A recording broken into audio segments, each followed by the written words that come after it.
আসসালামু আলাইকুম, সবাই কেমন আছেন? আশা করি ভালো আছেন। আজ আমি আপনাদের সাথে শেয়ার করব ডিম ও আলু দিয়ে একটি ইউনিক রেসিপি। ভিডিওটা স্কিপ না করে আপনারা সম্পূর্ণ দেখতে থাকুন, আশা করি ভালো লাগবে। তো এখানে আমি নিয়ে নিয়েছি দুটো ডিম। সর্বপ্রথমে ডিম দুটোকে একটা বাটির মধ্যে ফাটিয়ে নিয়ে নিয়েছি। এরপরে ডিমের মধ্যে দিয়ে দিলাম স্বাদ মতো লবণ। তারপরে গ্যাস ওভেনে কড়াই বসিয়ে কড়াই সরষের তেল দিয়ে তেলটাকে খুব ভালো মতো গরম করে নিয়ে ডিম দুটোকে আমি এর মধ্যে দিয়ে দেব। তারপরে একটু সময় ধরে আমি এই ডিম ভুনাটা রেডি করে নেব। যদি নতুন হয়ে থাকেন চ্যানেলে অবশ্যই সাবস্ক্রাইব করবেন এরকম নিত্য নতুন ভিডিও পেতে, ও ভিডিওটি ভালো লাগলে বেশি পরিমাণে শেয়ার করে দেবেন।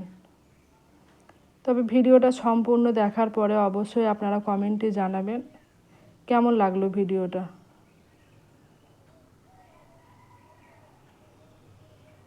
খুব অল্প সময়ের মধ্যে আপনারা ডিম ও আলু দিয়ে এই মজাদার নাস্তাটা কিন্তু রেডি করে নিতে পারবেন কোনো রকম ঝামেলা ছাড়াই। তো এখানে ডিম ভুনাটা আমার রেডি হয়ে গেছে, আর এইদিকে আমি দেখুন আলু সেদ্ধ করে নিয়েছি। আলু সেদ্ধটাকে এই চামচের সাহায্যে আমি একটু ম্যাশ করে নিচ্ছি। তো সেদ্ধ করে রাখা আলুটাও আমার রেডি হয়ে গেছে, ঠিক এরকমভাবে করে নিয়েছি।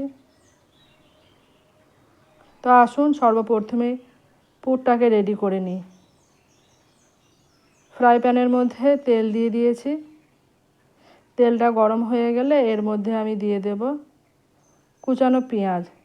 পেঁয়াজটাকে একটু পাতলা করে কেটে নিতে হবে। তারপরে পেঁয়াজটাকে একটু নাড়াচাড়া করে নিয়ে পেঁয়াজের মধ্যে আমি দিয়ে দেব কুচানো গাজর। তারপরে দিয়ে দিয়েছি কুচানো টমেটো। তবে এখানে আপনারা আরও সবজি অ্যাড করতে পারেন। দিয়ে দিলাম কুচানো কাঁচা লঙ্কা। ঝালটা আপনারা যে যেরকম পরিমাণ খাবেন সেই রকম পরিমাণ অনুযায়ী ঝালটা দেবেন।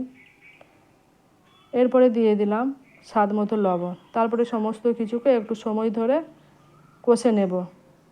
তবে এখানে আপনারা আরও সবজিটা অ্যাড করে নিতে পারেন, এই যেমন ধরুন বিনস বা ক্যাপসিকাম। অনেক সময় বাচ্চারা কিন্তু সবজি খেতে চায় না, তো এই রকমভাবে সবজি দিয়ে এই নাস্তাটা খাওয়াবেন, বাচ্চারা দেখবেন খুব এনজয় করে খাবে, একটা ছেড়ে আবারও খেতে চাইবে। তারপরে দেখুন এখানে পেঁয়াজ টমেটো গাজরটা খুব ভালো করে কষে নেওয়ার পরে এর মধ্যে তেল ছেড়ে দিয়েছে। তবে এরকম অবস্থায় এর মধ্যে আমি দিয়ে দেব পরিমাণ মতো সব গুঁড়ো মশলা। দিয়ে দিলাম সামান্য পরিমাণ হলুদ গুঁড়ো, লঙ্কা গুঁড়ো, ধনে ও জিরের গুঁড়ো। তারপরে দিয়ে দিলাম ম্যাশ করে রাখা সেদ্ধ আলুটা।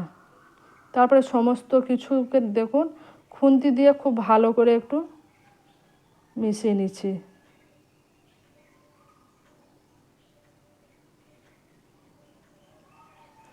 তবে এই পুরটা যতটা আপনারা টেস্টি করতে পারবেন, নাস্তাটা কিন্তু ঠিক ততটাই টেস্টি হবে।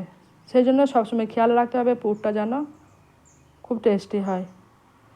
সবশেষে দেখুন আমি এর মধ্যে দিয়ে দিলাম ভুনে রাখা ডিমটা ও দিয়ে দিলাম কুচানো ধনেপাতা। তারপরে সমস্ত কিছুকে বেশ ভালো করে খুন্তির সাহায্যে দেখুন এপিট ওপিট নাড়াচাড়া করে পুরটা রেডি করে নিয়েছি। তো তারপরে আসুন এদিকে আমি একটা ময়দার ডো বানিয়ে নিই। এখানে নিয়ে নিয়েছি 1 বাটি ময়দা। ময়দার মধ্যে দিয়ে দিলাম পরিমাণ মতো লবণ ও দিয়ে দিলাম 2 চামচ মতো তেল। তবে আপনারা যদি খুব মুচমুচে খেতে চান, একটু খাস্তা মতো, তবে কিন্তু এখানে তেলটাকে আপনারা আরও বেশি ব্যবহার করতে পারেন। তো খুব ভালো করে ময়ান দিয়ে নিয়ে দেখুন এর মধ্যে আমি দিয়ে দেব পানি।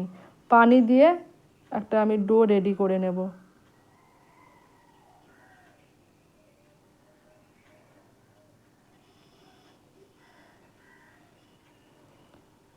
বাড়িতে কোনো গেস্ট এলে, কোনো কিছু না থাকলে খুব অল্প সময়ের মধ্যে হাতের কাছে থাকা সামান্য কয়েকটা উপকরণে আপনারা এত সুন্দর একটা কিন্তু নাস্তা রেডি করে নিতে পারবেন। যাকে খাওয়াবেন সে কিন্তু আপনার প্রশংসা না করে থাকতে পারবে না।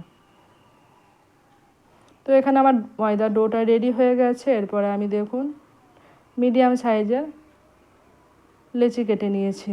তারপরে সামান্য পরিমাণ ময়দা দিয়ে এটাকে আমি বেলে নেব। তবে খুব বেশি পাতলা করবে বেলবো না, বা খুব বেশি মোটাও নয়।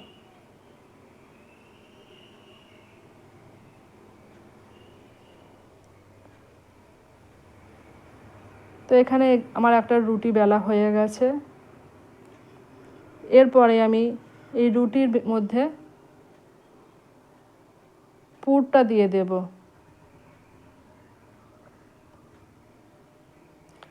এই রমজান মাসে আপনারা ইফতারের মধ্যে কিন্তু এই নাস্তাটাকে অবশ্যই রাখতে পারেন। সারাদিন রোজা রেখে যে একটা ক্লান্তি ভাব, এই নাস্তাটা খাওয়ার পরে কিন্তু আপনাদের ক্লান্তি অনেকটাই দূর হয়ে যাবে।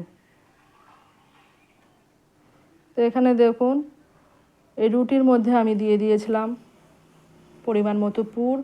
তারপরে ঠিক এরকমভাবে আমি এটাকে রেডি করে নিয়েছি। তো দেখুন সমস্ত রুটিগুলোর মধ্যে আমি পুর দিয়ে একটা সুন্দর শেপ দিয়ে নিয়েছি। এদিকে তেলটা খুব ভালো মতো গরম হয়ে গেছে। এরপরে তেলের মধ্যে আমি দিয়ে দিলাম রেডি করে রাখা নাস্তাটা।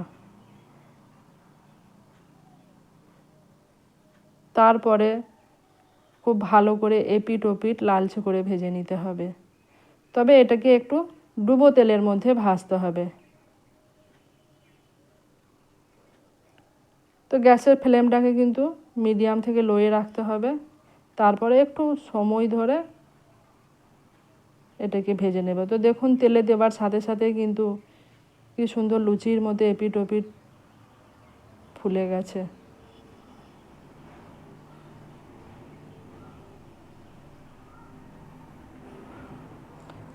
আপনাদের যদি কোনো রকম কোনো পছন্দের রেসিপি আপনারা জানতে চান অবশ্যই কমেন্ট বক্সে জানাবেন। আমি চেষ্টা করব সেটি আপনাদের সাথে দেখানো।